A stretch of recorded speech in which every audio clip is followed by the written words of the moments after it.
দিল্লিতে মেঘা বৈঠক শেষ হতেই মার্কিন বিদেশ সচিবের এক লাইনের বয়ানে তোলপাড় পুরো বিশ্ব।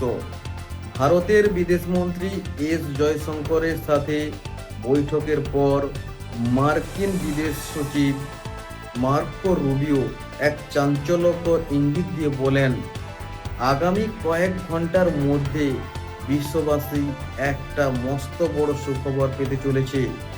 কিন্তু আমেরিকার আগে ভারতের মাটিতে দাঁড়িয়ে কেন এই রহস্যময় ঘোষণা?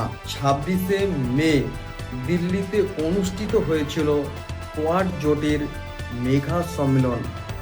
ভারত, আমেরিকা, জাপান ও অস্ট্রেলিয়া, এই 4 দেশের মূল লক্ষ্য ছিল সমুদ্রের বুকে চীনের দাদাগিরি বন্ধ করা।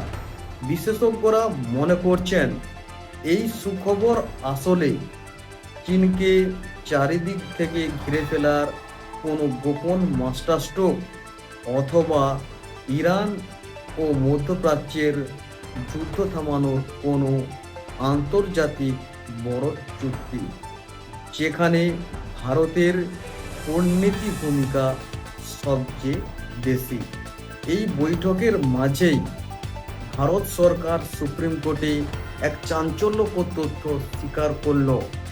রাশিয়ার যুদ্ধে 217 জন ভারতীয় যোগ দিয়েছিলেন, যার মধ্যে 44 জন মারা গেছে। একদিকে রাশিয়ার যুদ্ধে ভারতীয়দের প্রাণহানি, অন্যদিকে আমেরিকার সঙ্গে মেঘা চুক্তি। বিশ্ব রাজনীতিতে ভারতের এই পাওয়ার গেম আপনার কেমন লাগছে কমেন্টে জানান। আর ফলো করুন, সাবস্ক্রাইব করুন। জয় হিন্দ, বন্দে মাতরম।